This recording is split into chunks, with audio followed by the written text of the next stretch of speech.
YouTube, it's Victoria here.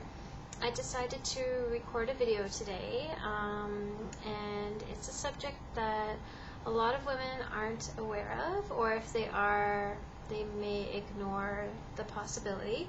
But basically, I wanted to talk to you today about DVT. DVT stands for deep vein thrombosis, and I experienced that myself.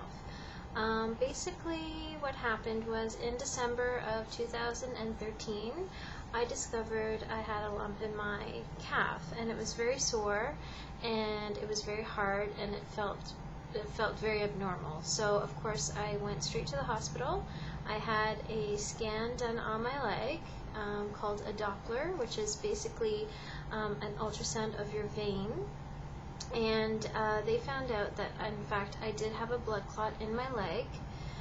Now at this point it was in the superficial veins, which means it's not in any of the important veins that go into your lungs or your heart or your brain or anything like that.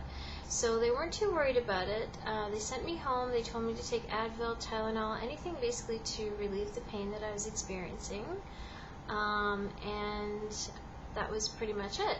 So a few weeks went on. The pain in my calf did actually get better and go away, and then all of a sudden I got this excruciating pain in the back of my knee. So this pain was a lot worse than the pain that I had in my calf. So I went straight back to the hospital. Another scan and another Doppler, and they basically found out that I in fact had another blood clot in the back of my knee, which was actually a DVT. Now a DVT is deep vein thrombosis, like I mentioned before. So basically what happens is it's in the deep vein. So those are the veins, the deeper veins behind the knee are the ones that lead into the heart and the lungs and the brain. There is a technical term for that, but I can't quite remember what it is. As far as the name of the vein system and stuff goes, but so of course they took more immediate action, because in this case it's definitely, it can be life-threatening basically. So right away they gave me injections. They were fragment injections, so this is a type of blood thinner that works immediately.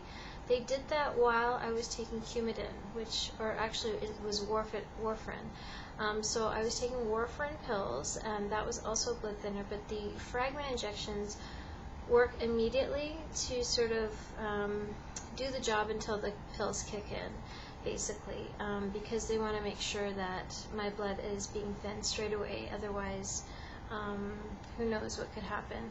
The blood clot could move, it could travel, and that could be detrimental to my health, and who knows what could have happened. I could have had a stroke or collapsed lung, anything really.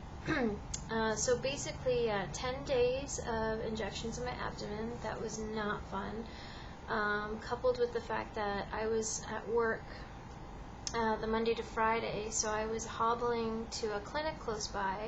Well, not really close by, it was like a 20-minute walk, so it was brutal. Would walk to the clinic, get my injection, go back to work. By the end of it, my stomach was black and blue because I'm on the thinners. You bruise easier. I had bruises all over my stomach, and I thought they were never going to go away, especially one of them was like black. It was really scary. So then I continued on the warfarin, the pills, after I had the 10 injections. Initially I had to go back to the hospital 3 times a week to get blood tests, because what they need to do is monitor the thinness of your blood. So a normal person walking around today would probably be a 1. A person that is on blood thinners for a clot, such as mine, would be between a 2 and 3. So they wanted to get my number to that, between that 2 and that 3, and keep me there for the 3 months that I was on the pills. So that happened. I was going back 3 times a week, and then twice a week, and then once a week, and then finally every 2 weeks. So it was a long, exhausting process. And it's funny because you don't think that it could happen to you.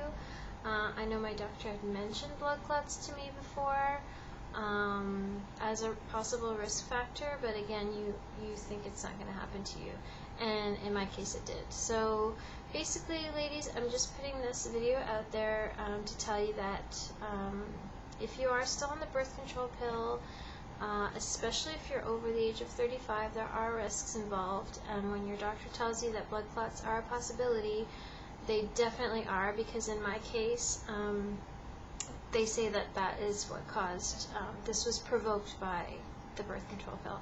So I just want to put the information out there and share that with you. Of course, there are other risk factors. They asked me a bunch of questions. If I'd ever had a leg injury, if I'd had surgery, if I was a full-time smoker, all of these things.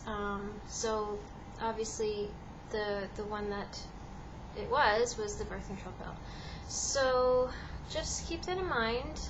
If you have any pain or swelling in your extremities, like your legs or your arms, especially if it's a continuous pain that's not going away after like a couple of days or a day, even, like for me it was a couple of days before I went to the hospital, but the sooner the better, really. So yeah, I just wanted to inform you. And so after the 3 months, I had a Doppler. They said it was definitely better. The doctor decided, nah, we'll give it 6 more weeks of treatment. So that's what he did. After the 6 weeks, which was today, thank goodness, he gave me the all clear. So he basically told me just to be careful if I'm going on any long car rides or long plane rides, to keep my legs moving, to keep the circulation going, and then the only other thing is if I had any major surgery, like if I had a hip replacement or a knee replacement surgery, to be careful. So yeah, so that's about it. Thankfully they caught it early. I did go through the treatment process, and you know, it wasn't fun, but I got through it. Met some really lovely nurses at the hospital. The doctor was nice. The technician who did my Doppler, he practically knew me by name after coming in 3 or 4 times, whatever it was. And so, yeah, everyone at the hospital was really great, and that's about it. So just a warning, just to let you know that this could happen. It's a real thing. I found out that some other people that I know people that this has happened to as well. So it's just good to be informed and be educated, and I don't think there's any real way to prevent it other than just not being on the birth control pill anymore. And unfortunately, that's the situation I'm in. I'm 40 years old, and I'm looking at another 5 years of possible, you know, having to worry about birth control. So unfortunately, my boyfriend and I are back to using condoms again, which isn't ideal, but I don't want to have surgery, and I don't think he does either. So that's just the way it's got to be for now. So anyways, ladies, I hope this helps somebody out there to make a decision if they're trying to decide to get off the birth control pill.